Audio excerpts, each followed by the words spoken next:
Okay, so hello everybody. I hope you're having a good day. I wanted to go ahead and essentially start the first video that you would see when dealing with the actual material and the topic. Um, so basically, the way this is going to work and the structure that this is going to work. First, ignore my still dirty office. It's probably going to be dirty forever. But the way this is basically going to work is that I want to be able to give you kind of a broad overview and think about kind of the big picture of these topics while also diving into some of the specifics. Okay, like I said in the last little introductory video, I'm not going to give you a rundown of every single thing and every single point, but I do want to give you the broad picture. Okay. And what I'm going to do is essentially is kind of look at that overall and tell you what you should be looking for that will help you answer the essay question for each module, but at the same time also give you the general understanding of the topic at hand. So I'm going to see if I can pull up the PowerPoint on my screen while at the same time keeping the video going. So I'm not really sure. Let's see if this works. Okay, so I'm going to look at some of these PowerPoints, and again, I'm hoping that you are able to continue seeing me and at least, or at the very least, hearing me. I'm pretty tech savvy, but not always. So when you look for our first module, what you're looking at is basically three or so different major topics. So if you click on the modules tab, which again, I think I've said before, at least in that big announcement, that this is the lifeblood of the course, right? The modules. The first module covers industrialization, progressivism, and World War I, or at least the United States' involvement in World War I. Notice as well that they give you the chapters that deal with these topics from our online textbook. Okay. Now, what I want you to make sure you know is that this is organized as best as I can, keeping you with industrialization, and you'll see that it kind of covers two different topics, or I'm sorry, excuse me, two different chapters. This is just the way the book is set up. I can't really do anything much about that, and I'm not sure why they decided to make that organizational decision that they did, but that's just the way it's set up. Okay, so make sure you're following along with the chapters, the correct chapters in the book that you can access for free online, AmericanYawp.com. Okay. So the big takeaway from these three is that the United States is basically a changing country in significant ways that alters it from a small, rural, highly individualistic society into a more centralized government with a growing population of not just people born natively here, but also a high increase in immigration and immigrants coming into the country. And obviously the growing of factories, the increase in mechanization and things like that. So industrialization, the subtopic there is business, labor, urbanization, and immigration from roughly the period that we're looking at here, from the end of Reconstruction to American involvement in World War I. Now, those are sort of arbitrary dates, and obviously these occurrences are happening a little bit before and obviously a little bit after. But what I want you to focus on when you look at industrialization and what will help you answer the question is sort of what those big topics are, right? Business, labor, urbanization, and immigration. Because this serves as the foundation of how the United States changes during this time period as a result of these factors, okay? So when you read over these, look at what advantages the United States has. Its huge deposits of resources and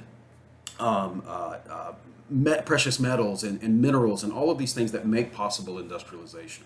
You'll also want to focus as well as the impact of labor and immigration on this process, right? We often think about immigrants just simply getting low wages, and it's very, very rough for them, and the circumstances are very dire and drastic. Well, in a lot of ways, that's from our perspective, right? That's what we are seeing looking back. But make sure you understand that these are also opportunities for the immigrants coming into the country. Immigration wouldn't be so profound in this period if they did not believe this was opportunity for them. And yes, it would be difficult, grueling, mind-numbingly boring in some cases work that can also be dangerous. But for them, this is what opportunity looks like in some cases, in most cases. Now, the debate over what you'll need to focus on as well and understand and also be able to write about in the essay is the roles of these business titans, the entrepreneurs, and sometimes called the robber barons, right? The idea that they were just these sort of greedy businessmen running out competition, pushing away attempts at labor organization like unions and things like that, and that they were cutthroat and essentially evil men, right? That's kind of the story. And that they took advantage of the laboring immigrant classes and things like that.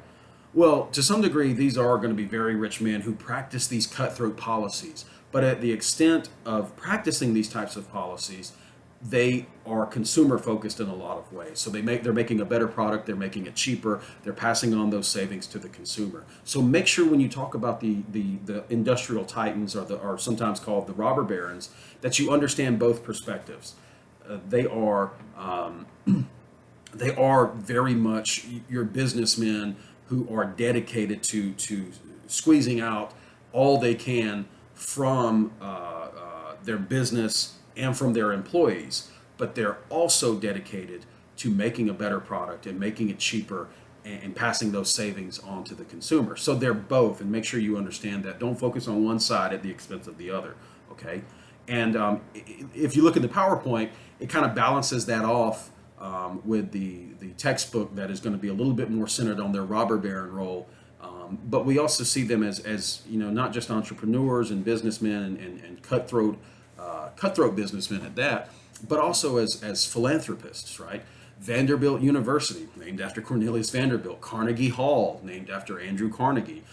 They get involved, in some cases, they'll get involved in attempts to uplift the former slaves, the freedmen, giving them opportunities or funding opportunities for them as well. So they're not one-sided men at all. Okay, so make sure you understand the complexity of who these business leaders are. On top of that, in one of the slides on the PowerPoint on industrialization, it talks about the changing landscape. So think about the ways that this is changing America, especially with the urbanization being one of the big subtopics, right?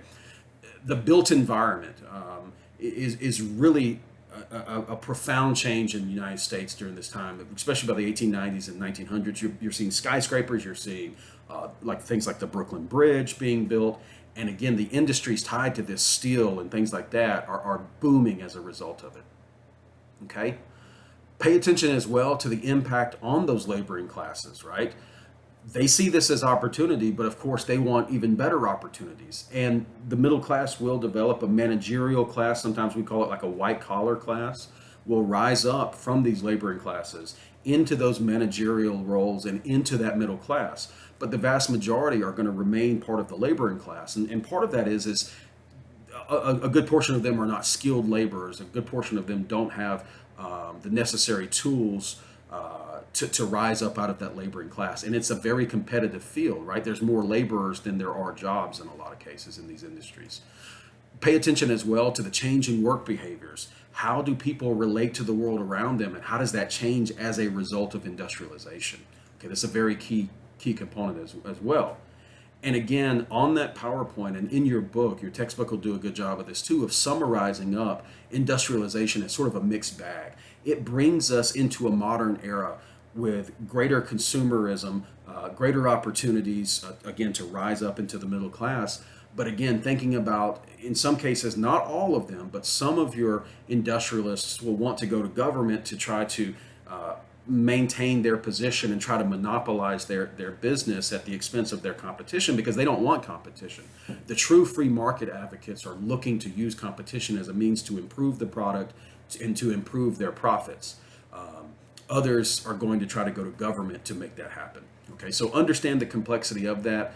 Understand the nature of the changes of how people work, of who's doing the work, the impact on immigration, the impact on that urbanization, and the changing built environment when you look at industrialization. And again, both your textbook and the PowerPoint for this topic will summarize it. I call it sort of a mixed bag when you get to industrialization. Great changes, but also some what we might consider some negative aspects to it as well. So don't lose sight of the complexity just focusing on, say, something like what we would relatively call low wages and the poor work experience that many of the laboring classes experience. Okay. Now, when we look at the progressives, when you cover the progressives, and remember The progressives are going to be covered in chapters 19 and 20 in your textbook, and obviously also have a PowerPoint up for them as well. Now, the progressive era is roughly 1890 to 1920. Aspects like advocating for prohibition and that sort of moral suasion, or that even to some degree a sense of moral superiority, particularly kind of among the upper middle class progressives. That sense of, we know what's best for you, you should kind of follow along with us.